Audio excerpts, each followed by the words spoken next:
I walked into the house, expecting the usual quiet after work, but something felt off. There was a subtle tension in the air. As I stepped inside, I noticed her phone lying face up on the kitchen counter, unusual for my wife, Emily, who always kept it close to her. The moment I heard footsteps from upstairs, I immediately felt something wasn't right. She had been acting distant lately, and I couldn't shake the feeling that she was hiding something. As I moved into the living room, I heard her voice, loud and clear, talking to someone on the phone. I tried to calm myself, but everything within me screamed that this was the moment I'd been dreading.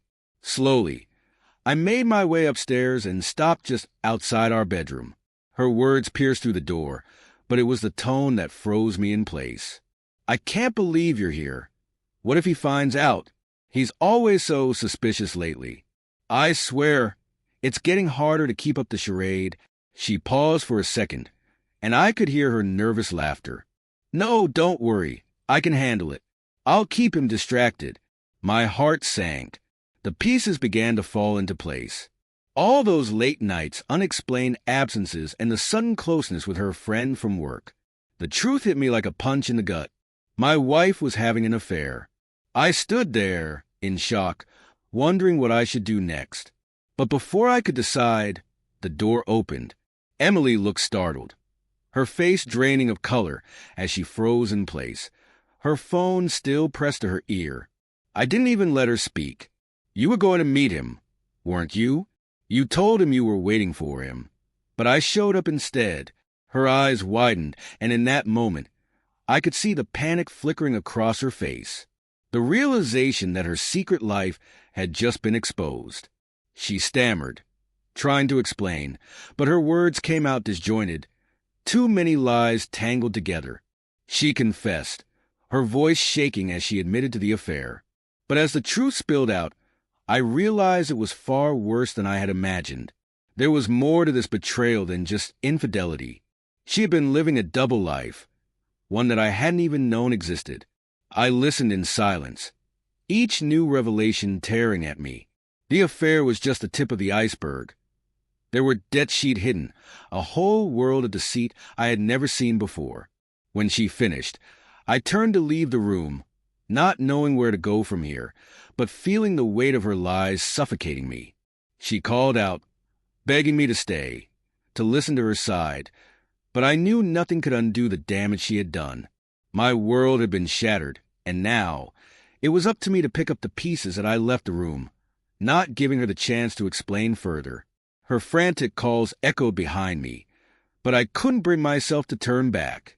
My feet moved automatically, as if my body was functioning on instinct, distancing myself from the betrayal that had just been unveiled. I went straight to the study, locking the door behind me. I needed space to think, to breathe. The betrayal still felt like a weight pressing on my chest, each breath heavy with the knowledge of how thoroughly she had deceived me. The phone on the desk buzzed with a text notification. Emily, of course. But I couldn't bring myself to read it. Instead, I picked up my own phone, scrolling through the contacts, trying to find someone to talk to. But who? I realized with a bitter laugh that I had no one to turn to.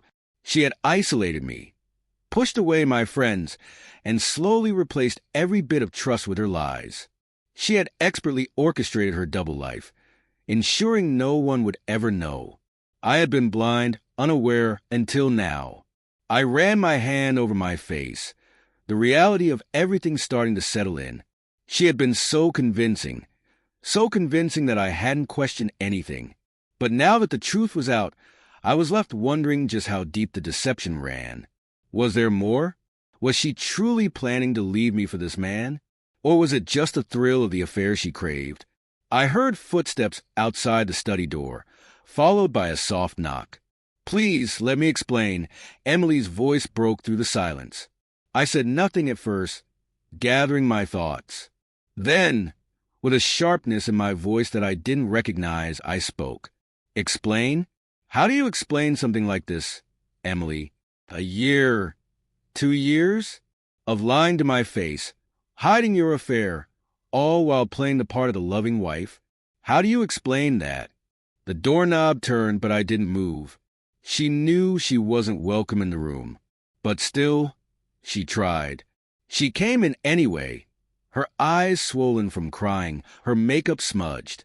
But the look on her face wasn't just one of guilt. It was fear. "I never meant for things to get so out of control," she whispered, her voice quivering.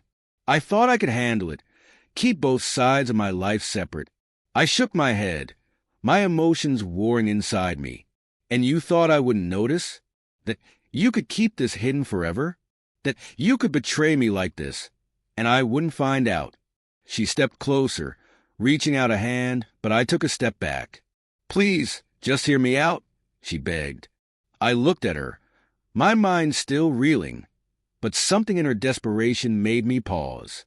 I was angry, devastated, but part of me, some small part, wanted to understand. Not for her sake, but for my own. How could she have fallen into this? What was I missing all along? "You owe me the truth, Emily," I said, my voice steadier now. "Everything. All of it." And with that, she started to speak again, this time revealing the full extent of her double life. She told me about the affair, yes, but also about the hidden financial troubles, the secret trips she'd taken with him, the lies she'd told friends and family, pretending everything was normal while she was living in a fantasy world. She had been living two lives, completely unaware of how much damage she was causing in the one that truly mattered, the one with me. "I don't know when I lost myself," she said, her voice breaking, "but I didn't mean for it to go this far. I'm sorry. I really am. I made a terrible mistake."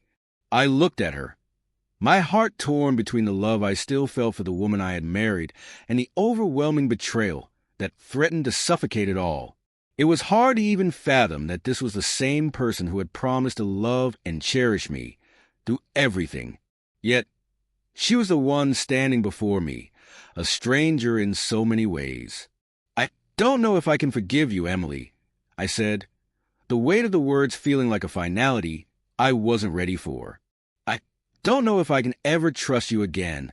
Her face crumbled as she sat down on the edge of the bed. "I understand if you need time or if you want to leave me," she said softly, the tears falling freely now. "But please, please, don't give up on us." I stood there, uncertain of everything.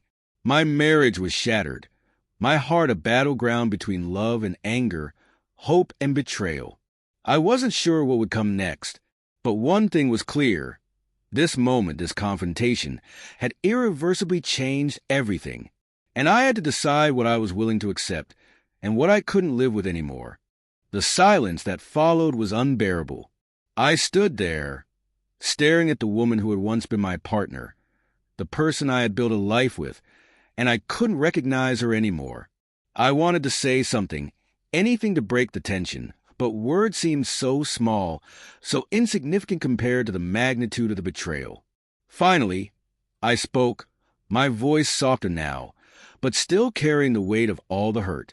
I don't know if I can even look at you the same way again, Emily. This thing you did, it's not something we can just fix with apologies or promises." She nodded, as if expecting it, her eyes filled with regret and the kind of vulnerability that was both painful and heartbreaking. "I know," she whispered, choking back a sob. "I don't deserve your forgiveness. I don't deserve anything from you." I could see that she was genuinely broken, but the problem wasn't her sorrow, it was the damage she had caused. Could I, in time, ever get past what she had done? Could I rebuild trust after it had been so completely destroyed? I took a deep breath, trying to clear my head, but all I could hear were the lies, the deceit, the months, maybe even years, of careful manipulation. She hadn't just had an affair. She wove in a web of lies that trapped both of us, and now I had no idea where the threads even started or ended.